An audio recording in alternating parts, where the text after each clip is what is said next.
जय जिनेन्द्र। जय जिनेन्द्र। जय जिनेन्द्र।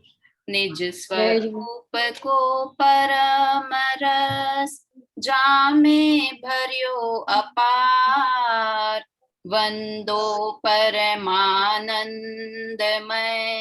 समय सार अविकार। कुंद कुंद मुनि चंद्रवर अमृत चंद्र मुनि, आत्मरसी बनारसी वंदो पद अरविंद। नाटक समयसार ग्रंथ पर हम बात कर रहे हैं। दूसरा द्वार अजीव द्वार पर चर्चा कर रहे हैं। बहुत छोटा सा द्वार है, 14 ही छंद हैं, उसमें से 4 छंदों की हमारी बात हो गई है। आगे के छंद की चर्चा करेंगे।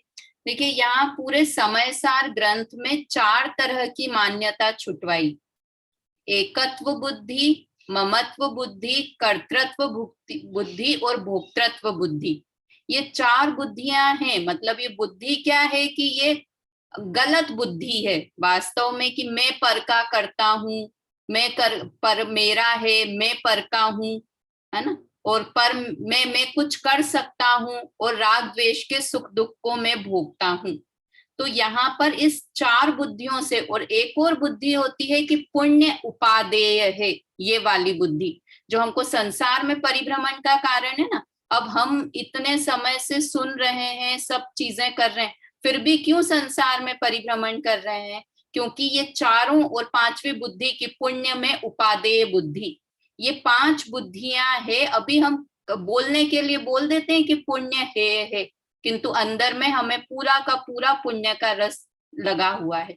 तो जो 2 तरह की बुद्धि है, एकत्व और ममत्व बुद्धि, उसका त्याग इस अजीव द्वार में करवाया, है ना। और कर्तृत्व और भोक्तृत्व बुद्धि का नाश का त्याग आगे जो हम तीसरा द्वार पढ़ेंगे उसमें बात करेंगे। तो ये कि मैं पर का हूं और पर मेरा है, इसलिए दोनों जीव द्वार भी लिखा और अजीव द्वार भी लिखा। ऐसे आते हैं ना, उसमें 6 डाला में, बिन जाने ते दोष गुणन को कैसे तजिए गहिए।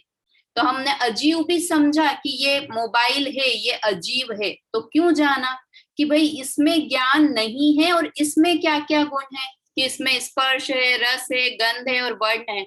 तो हमको कहीं भी कंफ्यूजन की गुंजाइश भी नहीं रहे अपने अंदर, कि कभी हम भूल से ये थोड़ी ऐसे बातें करने लगे, बोलते हैं ना मोबाइल, मतलब तो हमको कहीं लगने लगे कि अरे ये जीव तो नहीं है, इसे ज्ञान है। तभी तो गूगल इतनी सारी बातें बता देता है, क्योंकि उसमें ज्ञान है। इसीलिए तो हम जो भी टाइप करो, जो भी सर्च करो, सब मिल जाता है।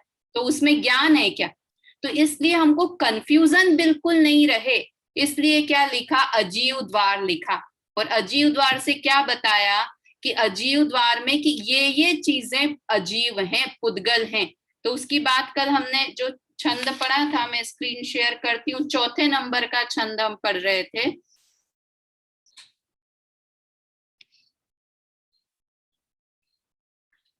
स्क्रीन दिख रही है ना? हाँ, तो हमने 4थे नंबर का छंद पढ़ा था पिछली क्लास में।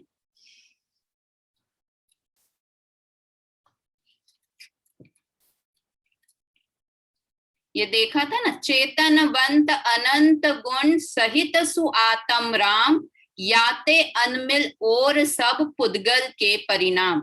कि हमने पिछली बार बात की थी कि आत्मा में कितने गुण हैं, तो अनंत गुण हैं, पर हमने सबने 2-2 बात की थी, 2-2 गुणों की। और इसके अलावा जो कुछ भी है वो सब पुद्गल के परिणाम समझो। इसमें भावार्थ में लिखा है, हमने शायद लास्ट में पढ़ा भी था भावार्थ। एक बार फिर से पढ़ दीजिए, सुनीता आंटी पढ़िए भावार्थ। चैतन्य, ज्ञान, दर्शन, सुख, वीर्य आदि आत्मा के अनंत गुण हैं, और आत्म गुणों के सिवाय स्पर्श, रस, गंध, वर्ण व शब्द, प्रकाश, धूप, चांदनी, छाया, अंधकार, शरीर, भाषा, मन, श्वासोच्छ्वास तथा काम, क्रोध, लोभ, माया आदि जो कुछ इंद्रिय और मन गोचर है, वे सब उद्गलिक है। हाँ, तो ये सब पुद्गल हैं। मतलब इसलिए यहाँ पर ये भी बताए कि क्या वास्तव में हम जितने भी ग्रंथ भी पढ़ रहे हैं उन सबको पढ़ने का यही प्रयोजन है कि क्या जीव है और क्या पुद्गल है, क्या जीव है और क्या अजीव है। तो इसलिए ये बहुत इंपॉर्टेंट, ये वाले जो छंद हैं ये सारे बहुत इंपॉर्टेंट छंद है। हमको ऐसा लगता है ना कई बार, अरे ये तो पता है कि हाँ मैं मेरे में ज्ञान दर्शन सुख वीर्य है और पुद्गल में स्पर्श रस गंध वर्ण है। तो ये पता तो है, सुना तो है, किंतु हमने अंदर में ऐसा माना नहीं है। तो जब तक नहीं मान लेना तब तक ये बात सुननी है। मैं तो कितने, जैसे अपन अभी सुबह व्रत द्रव्य संग्रह का अध्ययन चल रहा है, तो वहां भी क्या तीन अधिकार हैं। तो पहले में 6 द्रव्य का, दूसरे में 7 तत्व 9 पदार्थ और तीसरे में सम्यक दर्शन ज्ञान चर। तो लगता है सब जगह यही तो बात है। तो वास्तव में सभी ग्रंथों में यही 7 तत्व की बात है जिनवाणी में। तो हमें तो जब तक सुनना है कि जब तक मन में हम पक्का विश्वास नहीं कर लें कि हम आत्मा ही हैं, तब तक सुनते रहना है। ये चौथे नंबर का छंद हुआ था। अब 5वें नंबर के छंद की बात करते हैं अपन।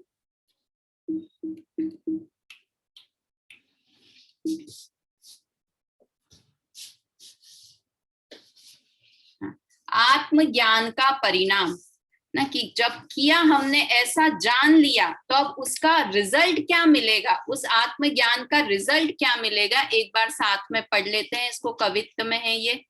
जब चेतन संभारी निज पौरुष निरखे, निज द्रग सो निज मर, तब सुख रूप विमल अविनाशिक जाने, जगत शिरोमणि धर।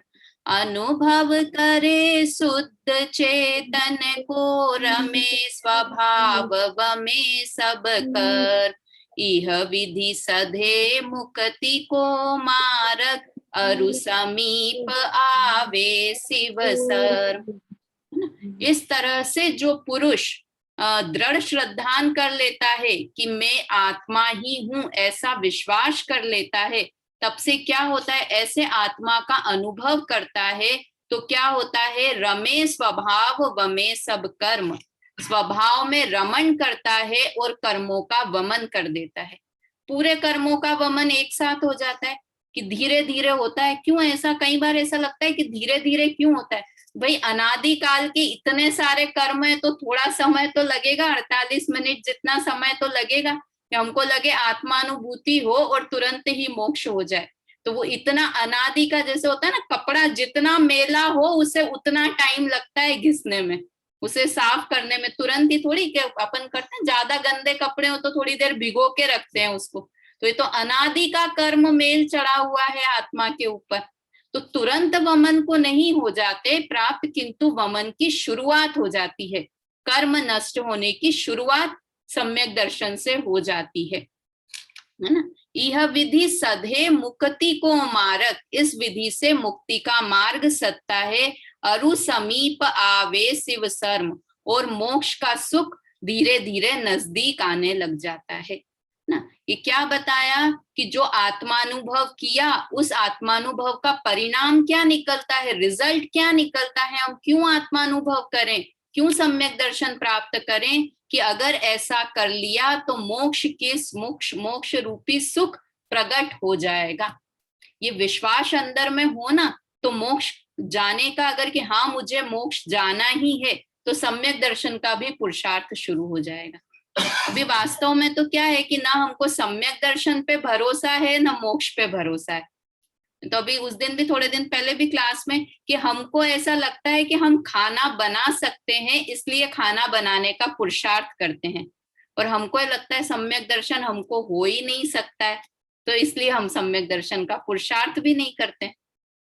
मतलब अंदर से, मतलब सबकी बात कह रही हूँ मैं, अपनी भी, कि ऐसा लगता ही नहीं है कि हमको सम्यक दर्शन कहाँ होगा। अभी इतने बड़े बड़े विद्वान बैठे हैं, उन सबका सम्यक दर्शन होने का नंबर है।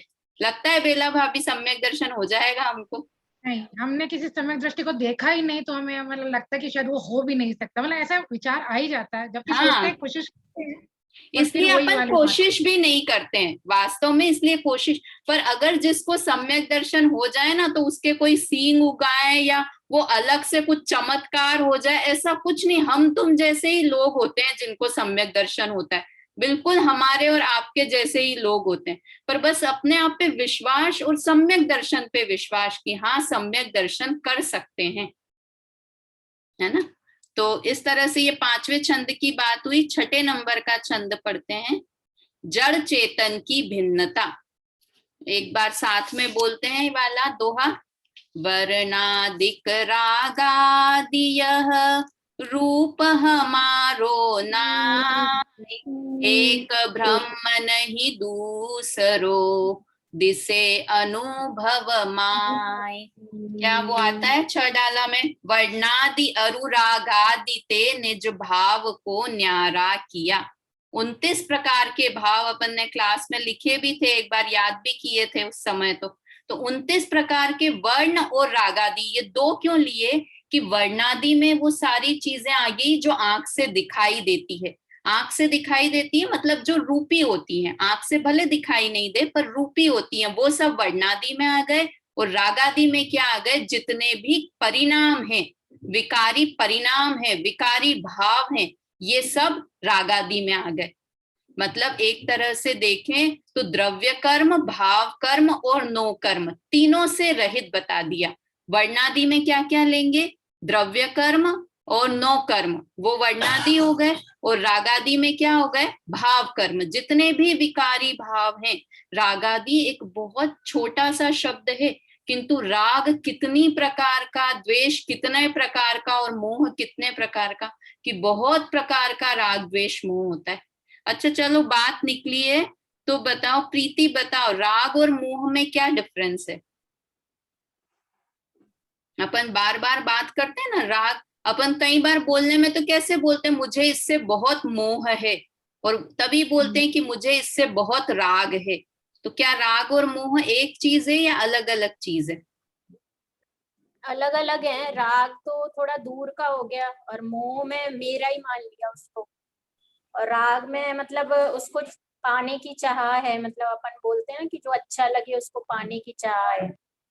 हाँ। अच्छा बुरा तो राग द्वेष हो गया, और मोह में मेरा मान लिया, मोह मतलब मिथ्यात हो गया, मेरा मान। हाँ मोह मतलब, अच्छा द्वेष किस में आएगा, द्वेष मोह है या नहीं है। नहीं द्वेष तो मोह नहीं है, मोह तो अपनापन हो गया, और द्वेष तो उसको बुरा मानना हो गया। नहीं, कौन बताइए, ममता आंटी, द्वेष मोह है या नहीं है।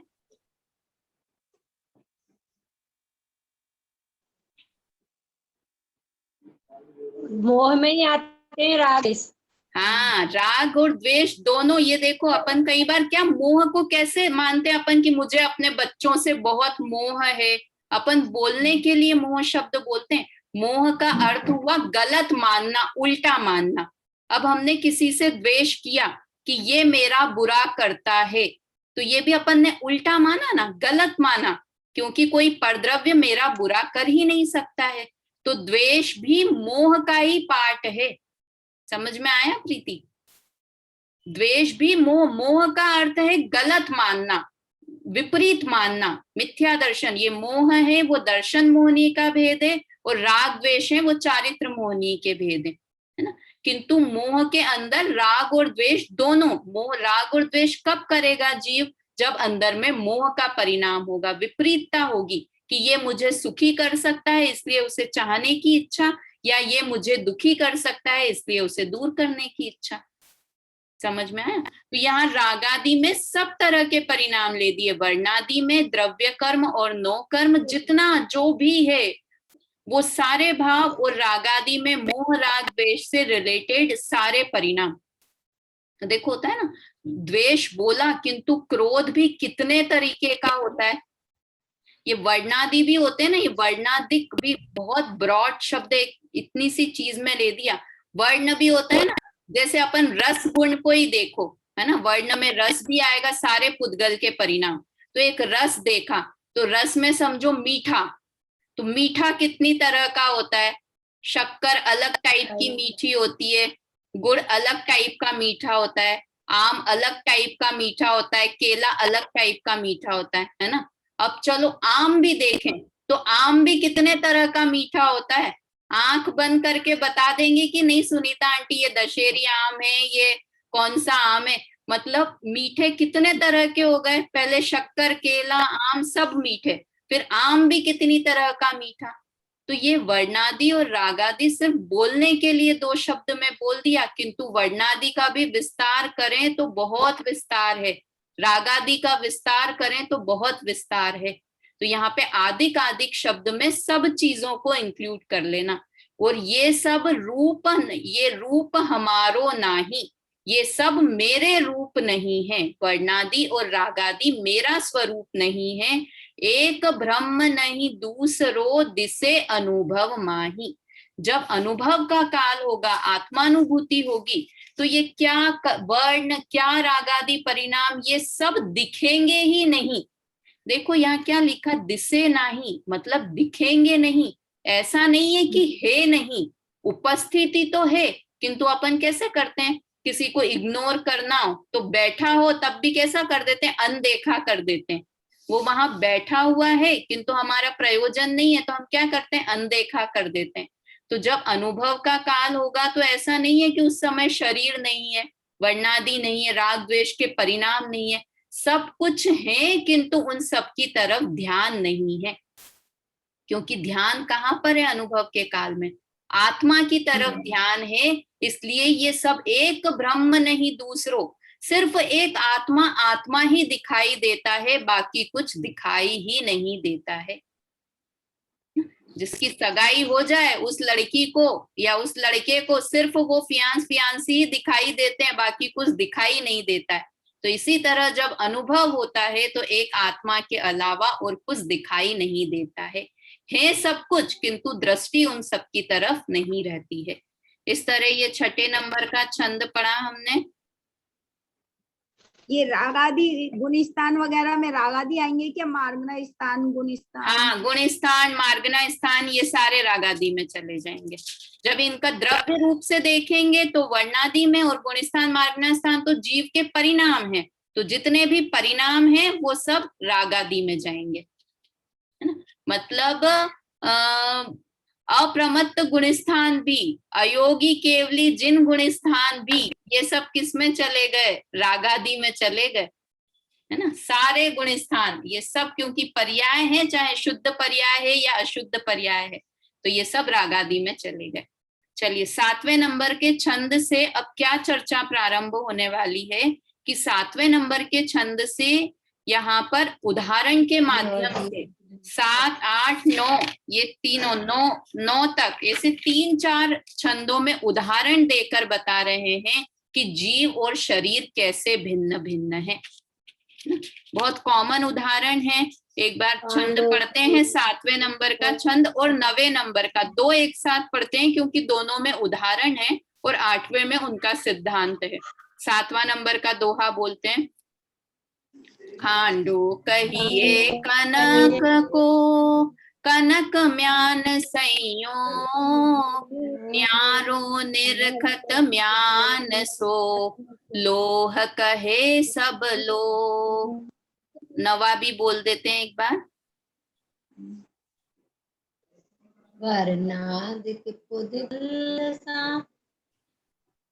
जो घट कहिए घीव को, घट को रूप न घीव, त्यों वर्णादिक नाम सो, जड़ता लहे न जीव। दो उदाहरण दिए,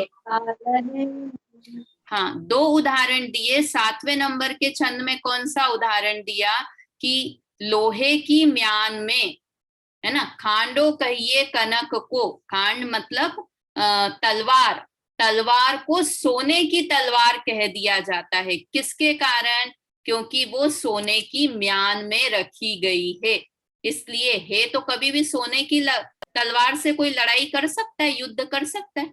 लोहे की होती है तलवार तो, किंतु कोई बोले वहां सोने और चांदी दोनों की म्यान रखी हुई है, तो क्या बोलेगा राजा, मुझे सोने की तलवार लाके दो, मुझे चांदी की तलवार लाके दो। तो तलवार तो किसकी है, लोहे की तलवार है, किंतु उसे सोने और चांदी की कह दिया जाता है। क्यों? संयोग के कारण। ये संयोग शब्द है ना, संयोग के कारण ऐसा कहा जाता है। और नवे वाले में क्या दिया? नवे, ये तो अपने को तलवार वलवार तो समझ नहीं आती, देखी नहीं है तलवार तो। इसके बाद वाला नवा छंद एक समझो पुरुषों के लिए एक उदाहरण लिख दिया और एक महिलाओं के लिए उदाहरण लिख दिया। महिलाओं के लिए कौन सा उदाहरण लिख दिया? कि घी का घड़ा। ये तो सब बोलते हैं कि नहीं, सुबह उठते से ही शक्कर का डिब्बा देना, पानी का ग्लास देना, घी की डब्बी देना, है ना, बोलते हैं कि नहीं? तो हो गया शक्कर से बना हुआ है डिब्बा, कि शक्कर के संयोग के कारण स्टील के डब्बे को भी शक्कर का डब्बा बोल दिया जाता है। किस कारण से? एक क्षेत्रावगाह संबंध के कारण से। और हमको कहीं, हम समझने में कहीं गलती करते हैं ऐसा कि नहीं, कोई बोल रहा है शक्कर का डिब्बा तो हम सोचने लगे शक्कर से बना हुआ डिब्बा है। 1 साल का बच्चा होगा ना, वो भी ये भाषा समझ जाएगा कि ये संयोग से बात कर रही है मम्मी। दूध का ग्लास, तो बच्चा समझ जाएगा कि ग्लास तो स्टील का, कांच का है, किंतु दूध अंदर रखा है। तो अब जब हमको भगवान, मुनिराज या बोलने चालने की भाषा में हम बोल देते हैं कि पंचेंद्रिय जीव, तो हमको समझ में आता है कि जीव अलग और इंद्रियां अलग है। सोचने को ही तैयार नहीं है हम कि जीव अलग है और इंद्रियां अलग है। और क्या कह देंगे कि भैया ग्रंथों में भी तो कहा है। तो ग्रंथों में क्यों कहा है कि संयोग, एक क्षेत्रावगाह संबंध देखकर ऐसा कहा जाता है। तो वास्तव में जितनी भी बोलचाल की भाषा है, ग्रंथों की भाषा है, ग्रंथों में भी गुणस्थान वाला जीव, पहले गुणस्थान वाला जीव, 12वें गुणस्थान वाला जीव, 6ठे गुणस्थान वाले मुनिराज, ऐसा बोला जाता है कि नहीं? किंतु समझना क्या है कि गुणस्थान अलग है और जीव उससे अलग है। मतलब देखो, बोलने का निषेध नहीं है, बोलेंगे तो ऐसे ही शक्कर का डिब्बा, घी का घड़ा, बोलने के लिए तो ऐसा ही बोला जाएगा। किंतु समझने के लिए हम समझदारी लौकिक में तो रख लेते हैं, किंतु धर्म मार्ग में पता नहीं क्या हो जाता है। देखो अपन बालबोध में, बालबोध भाग 1 का पाठ था जीव और अजीव का पाठ, है ना? सुनीता आंटी पढ़ा होगा ना बालबोध भाग 1। तो क्या था उसमें? हाथी जीव है या अजीव है? क्या है बेला आंटी, हाथी जीव है या अजीव है? हाथी का शरीर तो अजीव है और हाथी की आत्मा जीव है। पढ़ा था कि नहीं? वहां उतने छोटे से भाग 1 में बता दिया कि हम बोलते हैं हाथी को जीव। हाथी जब बोलेंगे तो हम तो जीव और शरीर, जब हाथी में से आत्मा निकल गई तो उसको हाथी नहीं, मुर्दा ही समझेंगे कि ये तो मुर्दा है। साथ में है तो क्या बोलेंगे? हाथी। तो उसको शरीर को भी क्या नाम मिल गया? हाथी। और आत्मा को भी क्या नाम मिल गया? हाथी। संयोग के कारण, किंतु वास्तव में देखा जाए तो हाथी का शरीर अलग है और उसकी आत्मा अलग है। ऐसा हमको ऐसा समझना है कि हम बोलने के लिए पूजा, किसी ने आवाज दी तो मुझे अंदर में क्या घंटी बजनी चाहिए कि ये पूजा शरीर के लिए है। किसी ने मुझे बोला कि आप बहुत अच्छे दिखते हो, तो मुझे क्या घंटी बजनी चाहिए कि ये तो शरीर की तारीफ कर रहा है। किसी ने कह दिया आप तो बहुत बुरे हो, तो अंदर में क्या घंटी बजनी चाहिए कि ये तो शरीर के लिए बात कर रहा है, आत्मा तक तो ये देख भी नहीं पा रहा है, समझ भी नहीं पा रहा है। वास्तव में ये धर्म की बातें समझे ना तो हमारा लौकिक जीवन भी बहुत अच्छा हो जाए, जीना आ जाए हमें कि हम छोटी छोटी बातों में बुरा मान के बैठ जाते हैं। किसी ने बोल दिया तो बुरा लग गया, किसी ने बोल दिया तो अच्छा, किंतु वो तो सब शरीर की बात है। एक क्षेत्रावगाह संबंध देख के बोल देते हैं आप बहुत अच्छे हो, आप बहुत बुरे हो, किंतु वास्तव में कि ये सारे घट कहिए घीव को, घट को रूपन घीव। घीव मतलब समझ में आ रहा है ना? घी घी नहीं है वास्तव में, घी घड़ा नहीं है और घड़ा घी नहीं है। उसी तरह से जीव पुद्गल नहीं है और पुद्गल जीव नहीं है। कितने समय तक घी और घड़ा एक साथ रह जाए तो घी बदल के घड़ा हो जाएगा और घड़ा बदल के घी हो जाएगा? कि पूरे टाइम भी रखे रहे तो भी बदलेंगे नहीं। उसी तरह जीव और शरीर कितने समय तक एक साथ रहें कि जीव शरीर हो जाए, शरीर जीव हो जाए। कितनी व्यवस्थित व्यवस्था है, कितनी व्यवस्थित व्यवस्था है। सारे जितने जीवों की संख्या है ना, अनंत काल बीत जाए तब भी जीवों की संख्या उतनी ही रहेगी। और जितने पुद्गल की संख्या फिक्स है ना, पुद्गल की संख्या उतनी ही रहेगी। कोई जीव पुद्गल नहीं हो जाएगा, कोई पुद्गल जीव नहीं हो जाएगा। मतलब ये सिर्फ थ्योरी में लाने की बात नहीं है, अपने विचारने की बात है कि हम अंदर में ऐसा विचार करें कि हम शरीर के साथ, यहाँ सिर्फ वर्णादि नहीं, राग द्वेष के साथ रह रहे हैं, किंतु फिर भी राग द्वेषमय हम नहीं होते हैं, है ना। ये सातवां। फिर ये पॉपुलेशन बढ़ क्यों रही है? जैसे डायनासोर जैसी प्रजातियां खत्म क्यों हो गई है? मतलब ऐसा क्यों हुआ? जब संख्या फिक्स है तो फिर होना ही चाहिए। जीव की संख्या तो फिक्स है, अब वो डायनासोर कम होके कबूतर बहुत ज्यादा हो गए आजकल। अच्छा, ऐसा हो सकता है? हाँ हाँ हाँ, वो तो पर्याय है ना, तो वो पर्याय नहीं, डायनासोर वाली पर्याय नहीं है। किंतु कबूतर कितने लोग बोलते हैं आजकल, तो जयपुर में तो कि जितने बड़ी मम्मी वगैरह बोलती हैं, अभी आज आई हुई है घर पे, तो बता रही थी कि पहले तो थे ही नहीं कबूतर, अब तो ये जाली, अब तो इतने कबूतर हो गए हैं, पहले तो इतने कम कबूतर होते थे। तो डायनासोर समझो सब आत्माएं चेंज होके, आत्मा मतलब जीव की संख्या उतनी की उतनी रहेगी, पुद्गल की संख्या उतनी ही रहेगी, ऐसा नहीं। मनुष्यों की संख्या जैसे 29 अंक प्रमाण कहते हैं, तो उस हिसाब से कोई पॉपुलेशन बहुत कम होती थी, 29 अंक प्रमाण ज्यादा है।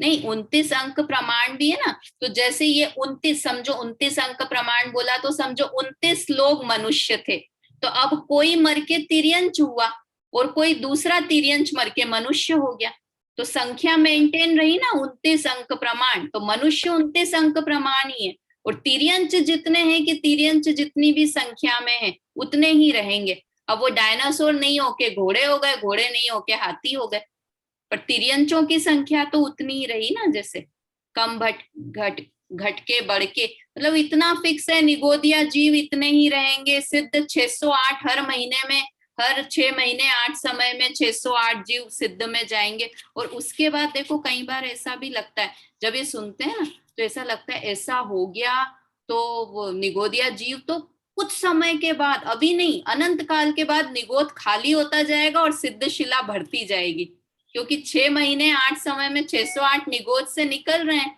और सिद्ध में 608 जा रहे हैं। तो बहुत सा, अभी नहीं, हजारों लाखों अरबों वर्ष के बाद ऐसा हो जाएगा कि निगोद खाली हो गया और सिद्ध शिला में बहुत ट्रैफिक जैम हो गया, बहुत सारे सिद्ध हो गए। ऐसा होगा? क्यों नहीं होगा? क्योंकि अनंत कहते ही उसको है कि जिसका कभी अंत नहीं आता। तो निगोदिया जीव अनंत हैं। ये से बहुत अच्छी बात बोलते हैं ये अपने प्रवीण जी बांसवाड़ा वाले ना, वो बहुत अच्छा ऐसे बताते हैं कि अनंत में से अनंत 1 या 2 माइनस कर दो तो कितने हो जाएंगे, तो भी अनंत ही रहेंगे। अनंत में 3 प्लस कर दो तो भी कितने रहेंगे, अनंत ही रहेंगे। अनंत में 3 को मल्टीप्लाई कर दो, डिवाइड कर दो, तब भी अनंत कहते ही उसे है कि जिसका कभी अंत नहीं आए, उसका नाम ही अनंत है। तो इसलिए ये संख्याएं सब फिक्स है। जीव कभी पुद्गल नहीं हो जाएगा उनमें, तो फिर जीव और पुद्गल में तो अत्यंत अभाव है ना। जीव जीव जीव भी आपस में नहीं मिलेंगे एक दूसरे में, और जीव और पुद्गल भी कभी आपस में नहीं मिलने वाले हैं। देखिए एक ये बीच वाला छंद और है, 8वें नंबर का छंद, वो भी देख लेते हैं, फिर तीनों को साथ में तीनों का भावार्थ पढ़ेंगे। जीव और पुद्गल की भिन्नता, ये 2 तो उदाहरण दिए। कौन कौन से 2 उदाहरण दिए? कौन से 2 उदाहरण दिए? एक घड़े और घी का, और एक तलवार का। एक सोने की तलवार और लोहे की लोहे की तलवार सोने की म्यान में रखने से कहने के लिए सोने की तलवार बोलेंगे, किंतु वो रहेगी तो लोहे की ही। वैसे ही क्या है यहाँ पर, क्या दिखा? जीव और पुद्गल की भिन्नता। पढ़िए छंद, बोलते हैं एक बार दोहा साथ में। वर्णादिक पुद्गल दशा धरे जीव बहुरूप, वस्तु विचारत करम सो भिन्न एक चिद्रूप। क्या कि वर्णादिक पुद्गल दशा, पुद्गल की दशा वर्णादिक वर्ण स्पर्श रस गंध वर्ण वाला पुद्गल धरे जीव बहुरूप, उससे जीव को बहुत रूप कहा जाता है ना, बहुत रूप से वैसा जीव है ऐसा कहा जाता है। किंतु क्या है, वस्तु विचारत करमसो। देखो यहाँ करमसो शब्द लिखा है ना, करम मतलब यहाँ कर्म नहीं, क्रमशः।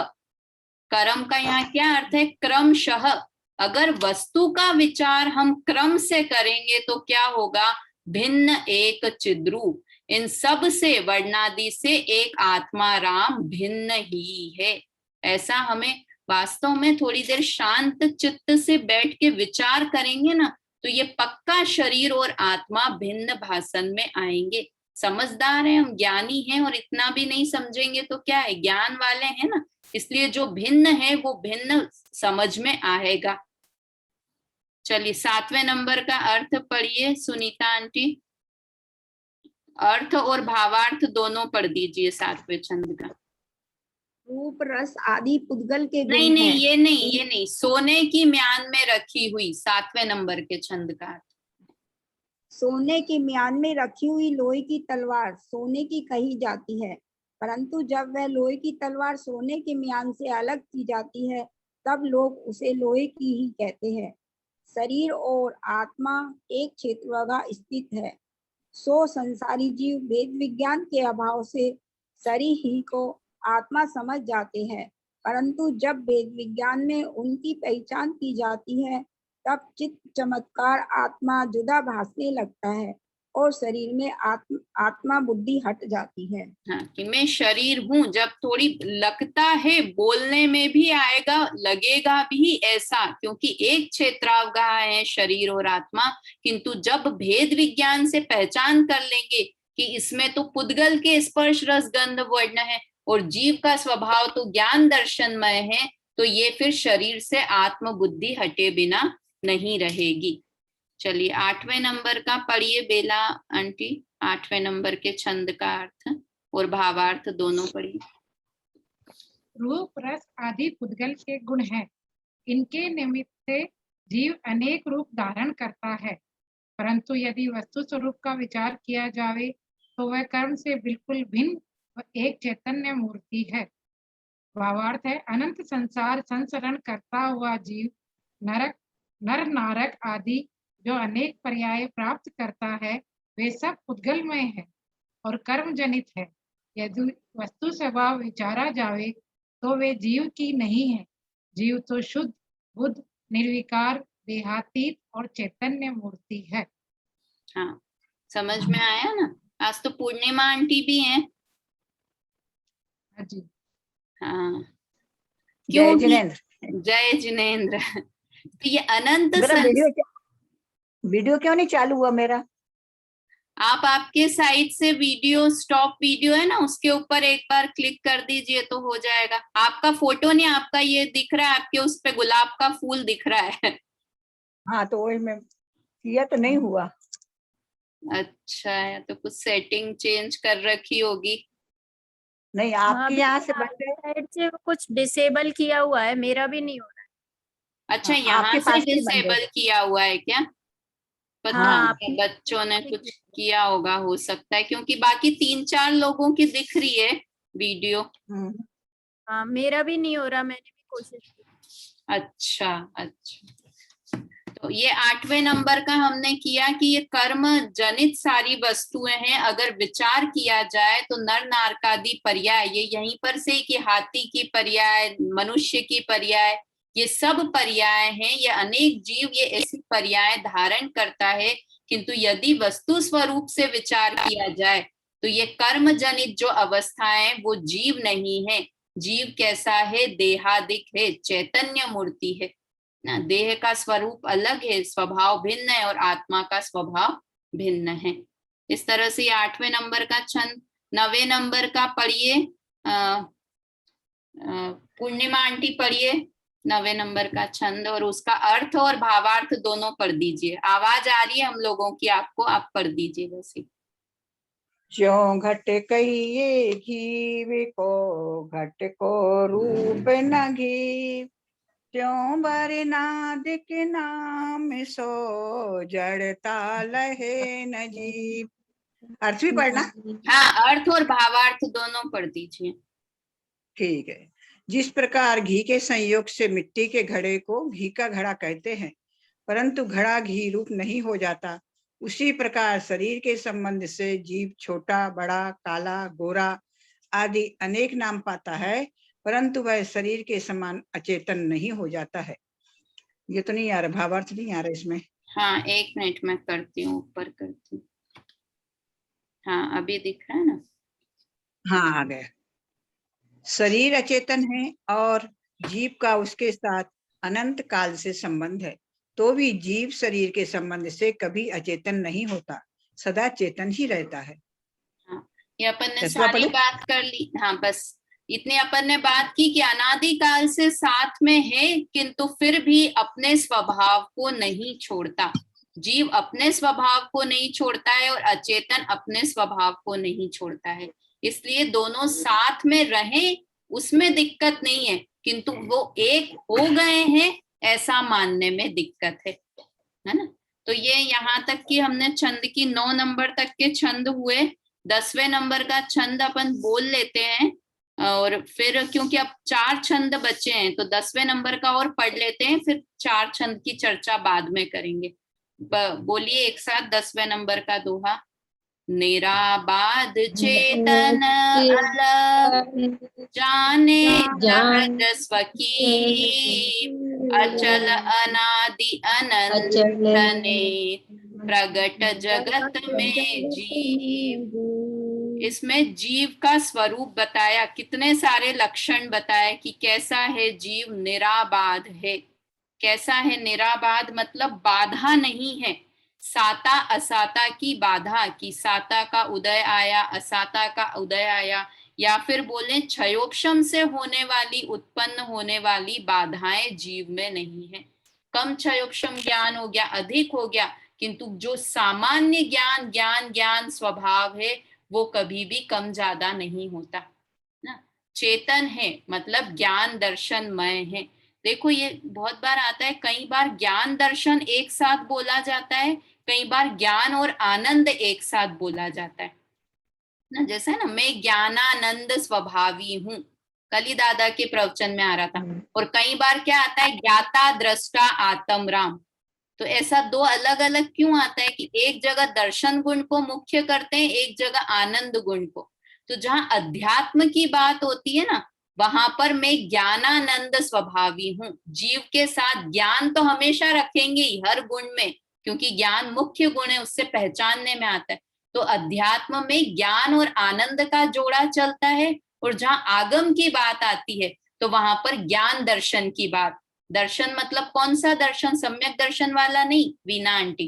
कौन सा वाला दर्शन लेते हैं? वहां पर सामान्य प्रतिभास वाला दर्शन, जो दर्शनोपयोग पूर्वक ज्ञानोपयोग होता है ना, उसकी बात। तो यहाँ चेतन शब्द आता है तो उसमें क्या लेते हैं? ज्ञान और दर्शन, ज्ञानोपयोग वाला और दर्शनोपयोग वाला चेतन, वो है ना। अलग है अर्थात इंद्रियों द्वारा नहीं जाना जा सकता। अरे ये टाइम खत्म हो गया है, अपन अगली चर्चा इसके बाकी के छंद आगे करेंगे। जिनवाणी स्तुति बोल लेते हैं, नहीं तो बीच में ही कट हो जाएगा। निज निधि निज में बताई, यह अनंत उपकार है, इसके लिए जिन वाणी माँ को वंदना शत बार है, वंदना शत बार है।